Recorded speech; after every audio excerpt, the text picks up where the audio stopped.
day, Miss Elliot. Mr. Ellis. I've come to see how you spend your free afternoon.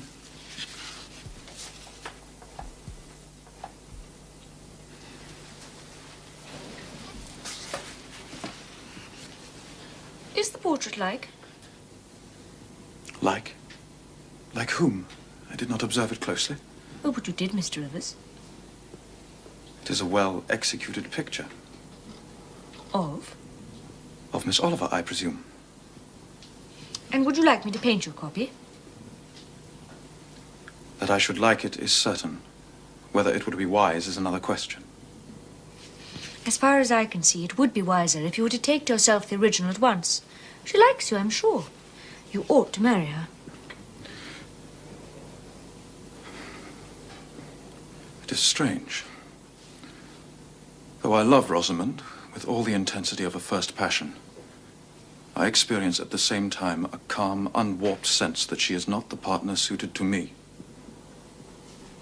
Strange indeed.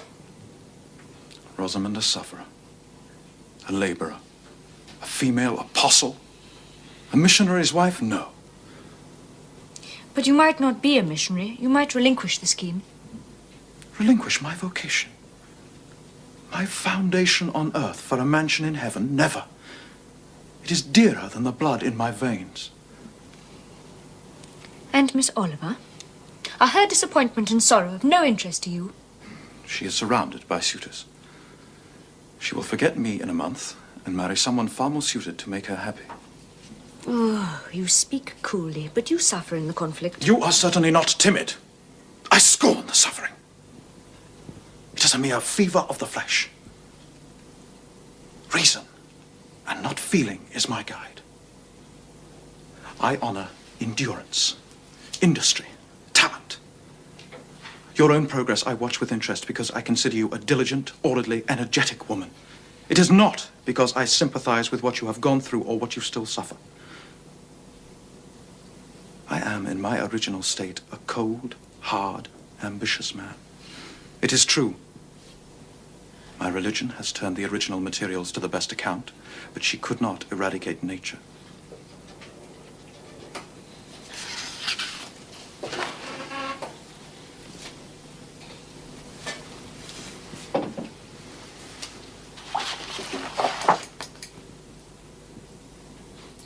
She is beautiful. She is well named the Rose of the World.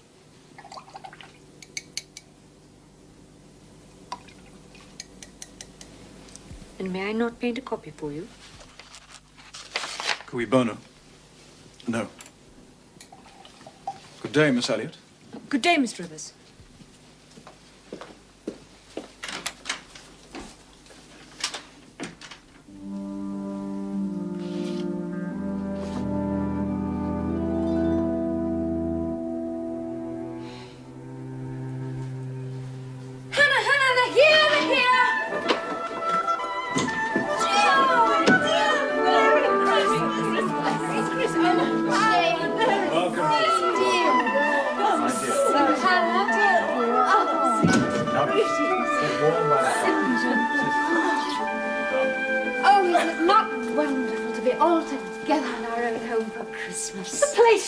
Like a new pin. The young lady came back with me a week ago when the school closed, and I must say she's worked as hard as me. Oh, bless you, Jane. I hope this means you regard it as your own home. I, too. One's family is one's most precious earthly possession. Jane, I must speak with you.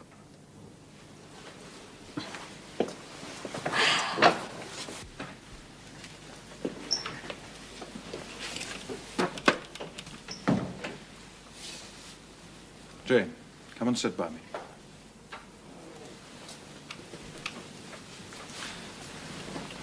You may remember a letter I had recently concerning my Uncle John's will.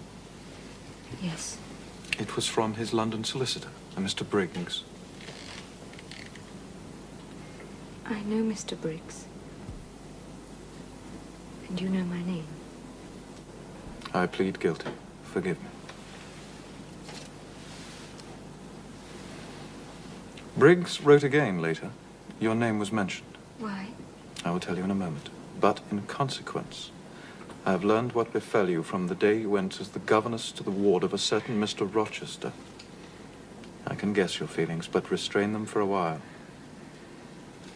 I know he offered you a bigamous marriage, that you fled, and that you are absolutely innocent of blame. How and where is he? What is he doing? Is he well? I'm ignorant of all concerning Mr. Rochester. He caused the country to be scoured for you, and when all searches and inquiries proved fruitless, he disappeared. It is generally believed that he has gone abroad. Oh, what'll become of him? Surely you are the last to care. Briggs wrote to Thornfield Hall. He was paid and has heard nothing since, except from a Mrs. Fairfax giving no information. Of Mr. Rochester... You don't know him. Don't pronounce an opinion on him. Very well. Your uncle having died, Mr. Briggs could not trace the heiress. Where is Mr. Briggs now? He may perhaps know more of Mr. Rochester than you do. Briggs is in London. I should doubt his knowing anything at all about Mr. Rochester. It is not in Mr. Rochester that he is interested. You forget essential points in pursuing trifles. You do not inquire why Briggs has sought after you, what his interest was in you. Well, what did he want?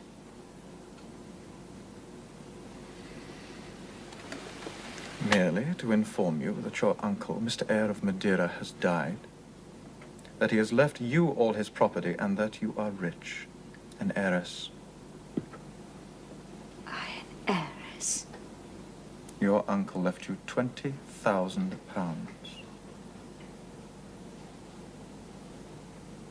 I shall leave you for a while. No, wait. Mr. Rivers, when first Mr. Briggs wrote to you, you were disinherited in favor of another relative. You shall have to know it sometime.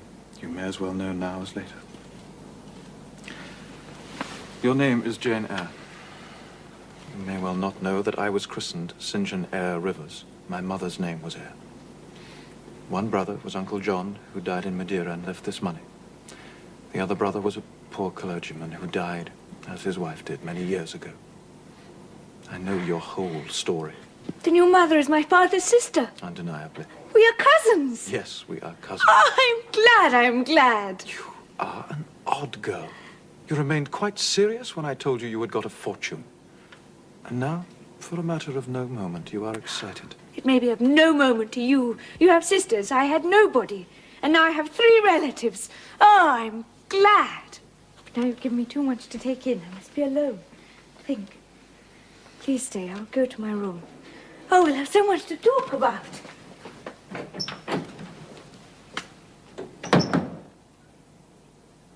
My dear, if I comprehend you, this is impossible. What is there to comprehend? There is £20,000. We have 4 cousins. We have each an equal right. Divided equally, we each have £5,000. It is as much as any of us needs, and it is perfectly possible. It is too noble a sacrifice, Jane. Noble? Mary, dear, it is selfish. I am resolved to have a home and family. I like Morehouse. I will live at Morehouse. I like Mary and Diana, and I will attach myself for life to Mary and Diana. Jane. To have £5,000 would please me. To have £20,000 would torment and oppress me. It is contrary to all custom. The entire fortune is your right. St. My John. uncle was free to leave the money to whom he would.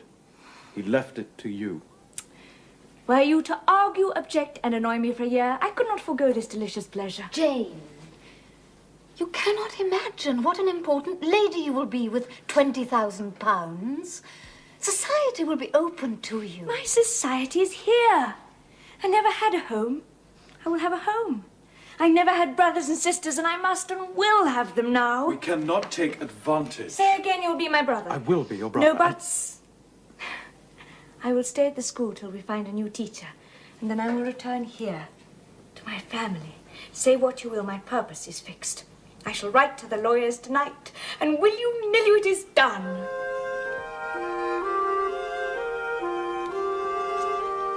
How quickly the winter went by. And how wonderful to be spending the summer together. St. John, Are your plans unchanged? Unchanged and unchangeable. And Rosamond Oliver? Is about to be married to a rich and well-descended young man, a Mr. Granby. Oh, dear.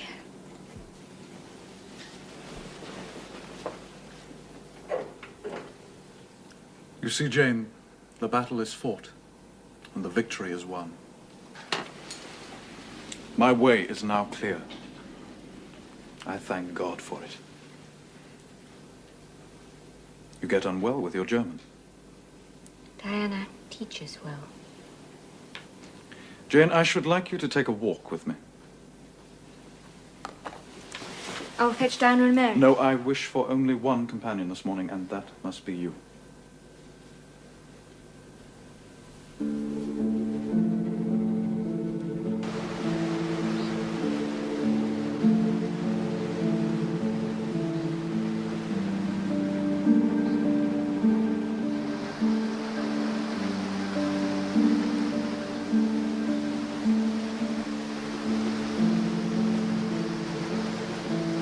We shall rest here a while, Jane.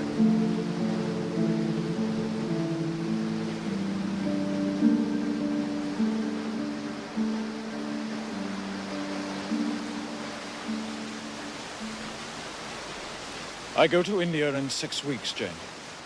I have taken my berth on an East Indiaman. God will protect you. You have undertaken his work. Yes. I am the servant of an infallible master.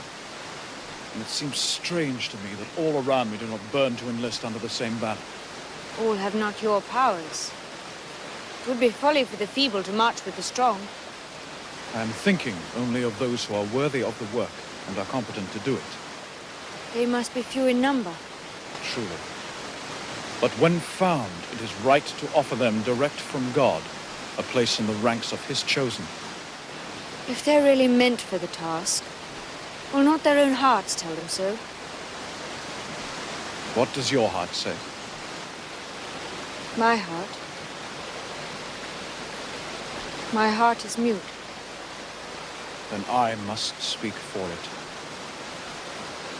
Jane, come with me to India. Come as my helpmeet and fellow laborer. Oh, St. John, have some mercy. God and nature meant you for a missionary's wife. You are formed for labor, not for love. I claim you, not for my pleasure, but for my sovereign service. I do not understand a missionary's life. There I can give you all the aid you need. I'm not fit for the task. I have no vocation. Nothing speaks or stirs within me when you talk. Jane, you are docile, disinterested, faithful and courageous, very gentle and very heroic. Cease to mistrust yourself. I can trust you unreservedly. You must give me some time to think. Very willingly.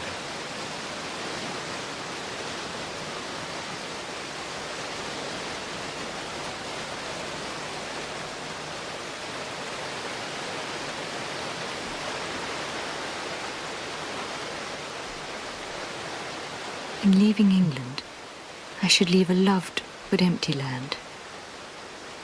Mr. Rochester was no longer there.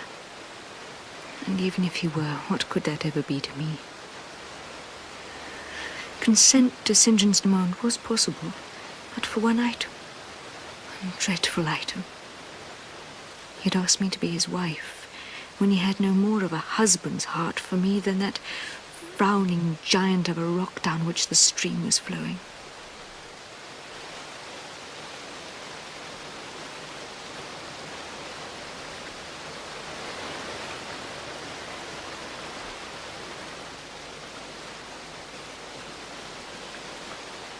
I'm ready to go with you to India, if I can go free. Your answer is not clear. I am willing to go as your fellow missionary, but I cannot marry you. How can I, a man not yet 30, take with me a girl of 19 unless she be married to me? I want a wife, a sole helpmeet I can influence in life. and claim obedience from, and retain absolutely until death. I will give the missionary my work, but not myself. Do you think God would be satisfied with half an offering? Oh, I will give my heart to God. You do not want it. We must be married. Enough of love would follow upon marriage. I scorn your idea of love. I scorn the counterfeit sentiment. Yes, St. John, and I scorn you when you offer it. Forgive me, you stung me to speak unguardedly. I shall urge you no further at present. Tomorrow I leave for Cambridge to say goodbye to old friends. I shall be absent a fortnight. Take that time to consider my offer. If you reject it, it is not me you deny, but God. Dear brother, we've almost quarreled. Come, let us shake hands.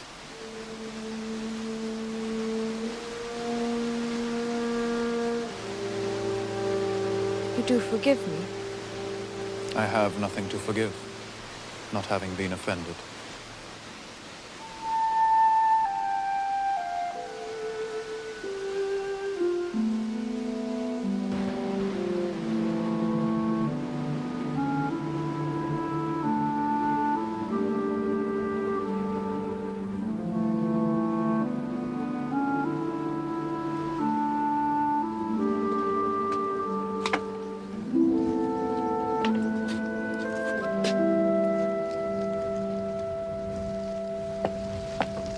Good morning. I've called to see Miss Jane Eyre.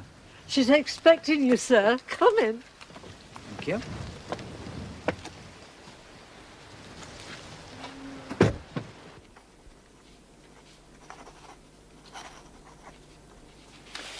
Thank you, Miss Eyre.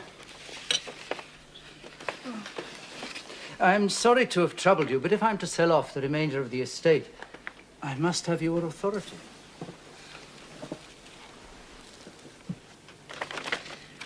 Thank you for coming so far, Mr. Briggs. Oh. And Mr. Rochester, is he well? I have no information whatever about him. I've written twice to Mrs. Fairfax and have had no reply from my letters. I believe she has left Thornfield. Miss Eyre, you know I made an extensive search for you on Mr. Rochester's behalf. Yes. It is an irony that I only found you after he had vanished to heaven knows where. He may return to Thornfield at any time. Would you wish me to write and tell him that I found him? No, Mr. Briggs, that must not be. I asked because you say you yourself wrote. Only to Mrs. Fairfax, and in vain. It was but for news of him. He's so wild and such a danger to himself. If he knew where I was. No, please, Mr. Briggs, no.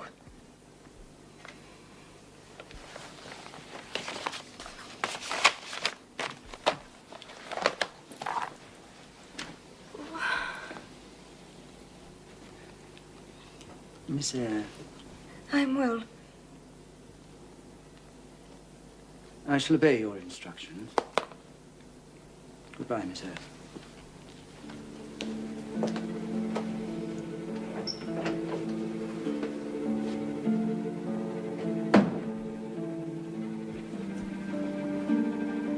Good day to you, sir. Good day to you.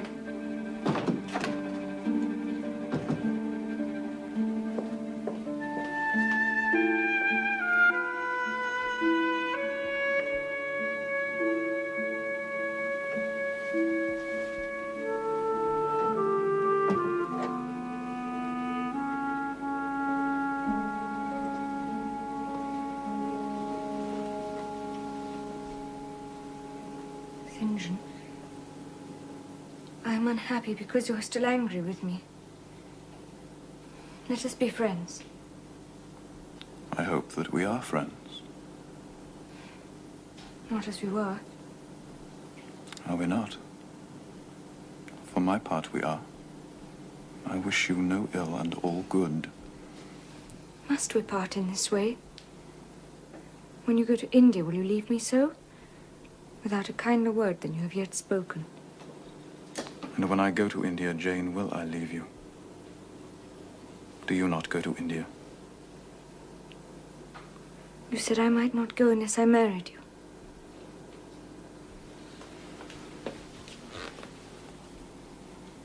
And you will not marry me. You adhere to that resolution. No, St. John. I will not marry you. I adhere to my resolution. Once again, this refusal. Why? You do not love me. You said I was formed for labor, not for love. Then I am not formed for marriage. If I were to marry you, you would kill me. You're killing me now. I am killing you. You should not use those words. They are violent, unfeminine, and untrue. But it is the duty of man to forgive, even unto 77 times. Now, indeed, you hate me. You misinterpret me. I have no wish to grieve or pain you. Indeed, I have not. I know where your heart turns. It turns towards Mr. Rochester. That is lawless. Do you intend to seek him?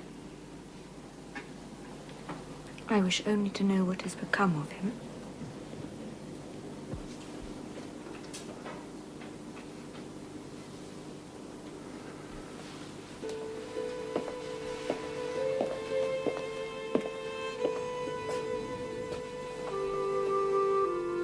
So be it. It remains then for me to remember you in my prayers.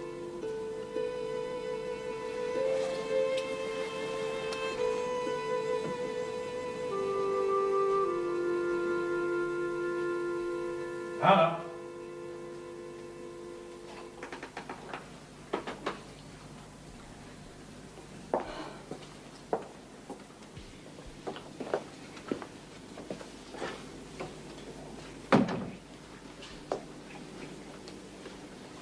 This evening, I shall read to you from Revelations, chapters 20 and 21. And I saw the dead, small and great, stand before God, and the books were opened. And another book was opened, which is the book of life. And the dead were judged out of those things which were written in the books, according to their works.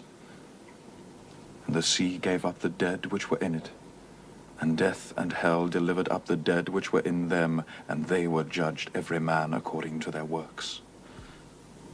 And death and hell were cast into the lake of fire. And this is the second death. And whosoever was not found written in the book of life was cast into the lake of fire. And I saw a new heaven and a new earth.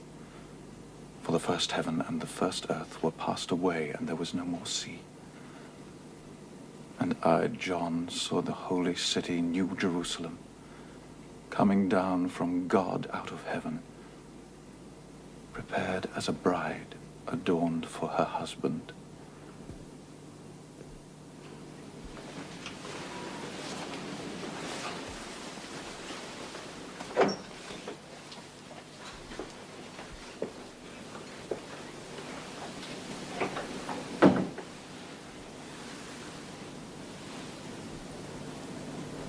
That's so moving.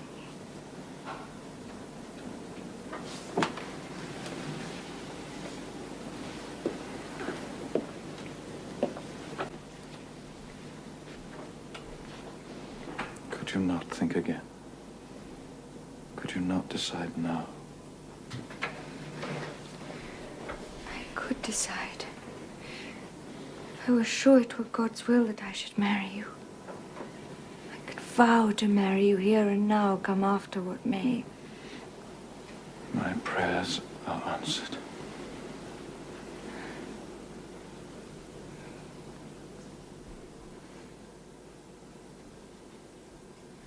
Jane. Jane. Jane. Oh, God, what is it? Jane. Jane. Oh, we're coming! Wait for me! I'm coming! My love, wait for me! I'm coming! Where are you? Where are you?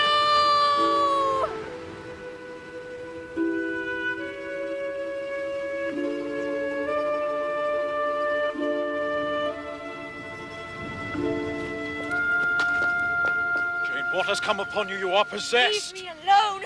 Leave me!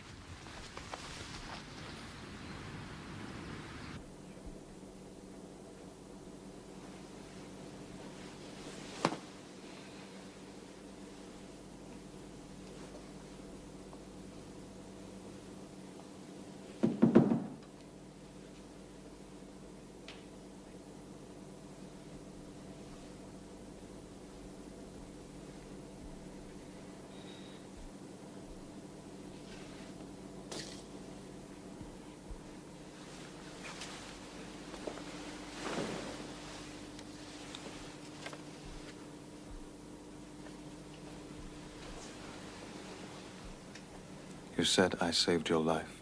Will you not even speak with me?